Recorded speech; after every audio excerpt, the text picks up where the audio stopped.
Welcome back to Ultimate Combat Radio, broadcasting live from Draper Days. I'm Mike Stidham, talking a little mixed martial arts. This segment is brought to you by Aztec Highway. Get it your way at the highway, WDFA. Now, Crail, what goes on that's cool and related to mixed martial arts at Aztec Highway? Well, pretty much everything mixed martial arts. You can get training gear, which means they've got the really cool gloves, and you should see the graphics on these things. They've got, like the knuckles on them and the chains and all that stuff. You can get your shin guards, you can get all that stuff. But then you've got the fan wear as well, the couture, the affliction, the tap out, all that stuff. You can get it at the cage right there at Aztec Highway on West Temple and Main, or excuse me, West Temple and 33rd South and West Temple and Salt Lake. Or you can come right down here to the Ultimate Combat Training Center and get it out of the little satellite shop you've got here. Let's get back into talking some MMA because the last couple of days there's been some breaking news with the UFC, not the least of which Tito Ortiz is back in the mix. He's going to be fighting Rashad Evans. And Rashad was lined up to fight Phil Davis. Davis goes down to injury, and Tito took this fight in what many consider last minute. Now, I don't know if a month is originally he said no, but then changed his mind. Right. But, and people say last minute. It's really a month out, 3 weeks plus out, and he, they're saying that he's taking this thing last minute. But I guess by UFC standards, that would be. Was that fair to say, Brandon? That's fair to say. But Tito's coming off a big win, so we know he's already in fight shape. So how last minute could it be? Well, let's talk about that big win because I watched it and I thought it was a fluke. I literally thought he had tripped and was falling forward and accidentally hit Bader in the chin with an uppercut. The defensive uppercut. And he was quick to say that was planned, of course. Yeah, well, I'm not buying it. I read on Facebook, Adam Lagai, I like to read his page. He always puts kind of compelling things up there. And he had the question, was this a good matchup or is Dana White setting Tito up to fail? Now, I'm the first to say I was not impressed with Tito's last performance. However, I've never been impressed with Rashad Evans. I just don't think he's that good. So I don't see, let's conspiracy theory this. What do you guys think about that?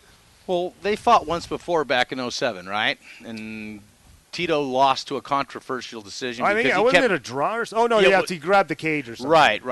It was a draw. You're correct about that. But they thought that Tito would have won that fight, except he grabbed the cage a couple of times, and that's what made it be a draw. But it was something that everybody was doing at the time. You know what I mean? If I'm not mistaken, Tito hasn't won for 5 years, so that would have been his only win. Right. Well, okay, so the question for me is this a main event that's worthy of selling pay-per-view? Because I'll be honest with you, I'm not going to buy it. No. Brandon, I'm not going to buy it. And you give me an excuse to throw a party, and I'll do it.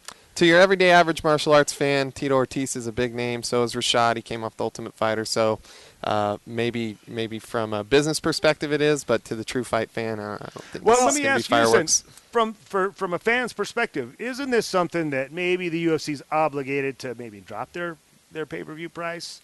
Or, do they have to, shouldn't they do something to either make it? I don't know. What is this? Is this one they should be showing for free on Spike? Is that what you're asking? No, but I think they should maybe half price it.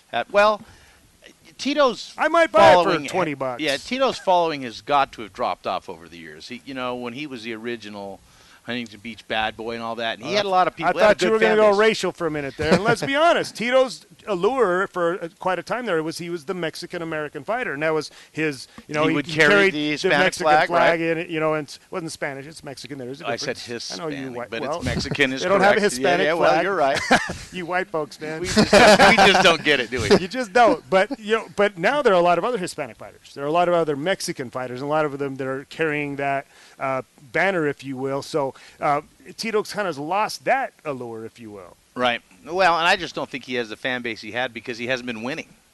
Well, that's clearly part of it, and there are others that have been. And now I understand also that Machida was offered this fight, and he turned it down. He didn't turn it down. He asked for a ton of money. He was asking for, in Dana White's words, Anderson Silva money. And Machida's not Anderson Silva. I'm sorry, he's just not. And certainly, this fight doesn't qualify for Anderson Silva type money. What are your thoughts on that? No, I completely agree. And to your point about is Dana White setting Tito up to fail, I'm with you. I really think that his opponent is just so overrated and has gotten so many lucky wins. I've never been impressed with Rashad.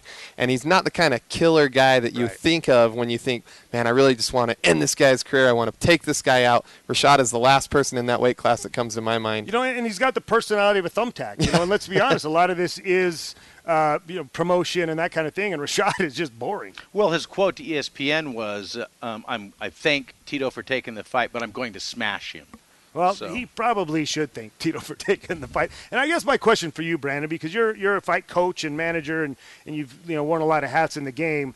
Now, let's take a look at the other side of the coin here. If you're Rashad Evans' coach, do you take a last-minute change like this? Is this something that you would encourage your fighter to do? Or does the potential title ramifications come into play in your decision, or the potential payday? How does that all figure in? Yeah, I think it's a bad fight for Rashad. I think that Tito is on his way out. People don't respect him. People don't really think of him as much of an opponent anymore. Right.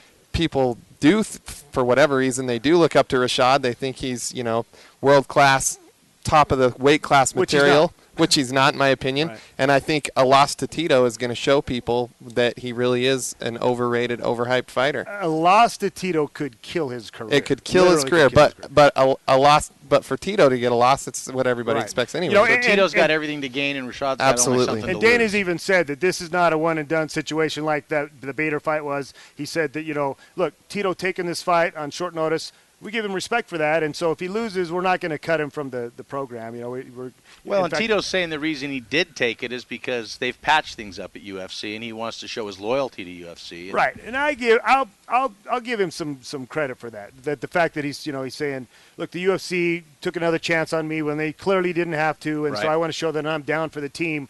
But I don't know. He made $400,000 in his last fight, and I'm assuming it's going to be similar type money. I think it's a money thing. For sure. I think it's a money thing. Yeah, so. probably. All right, who's your pick? I like Rashad. Yeah. I'm picking Tito. You taking Tito? Wow, I'm taking Tito. Now we got to have the party. yeah, you sold me on the party now. All right, well, good stuff. I think it's good. It's a pick 'em fight. I was so unimpressed with Tito's falling uppercut that I just don't think Tito's got much in him. But again, he's going up against an opponent that I don't think is got much to it. Now, have you read much on the undercard? I haven't had a chance to yet. I'm going to look up that during the break. Week. We're going to take a break here in a moment, and I'm going to look that up because I want to kind of see if it's a compelling enough fight that maybe we can have an excuse to barbecue some ribs. Something else going on, huh? All right, coming up next segment, Dr. Tim Goodwin. We're going to be talking about sports injuries and those kind of things. So don't go anywhere. We got more Ultimate Combat Radio when we come back.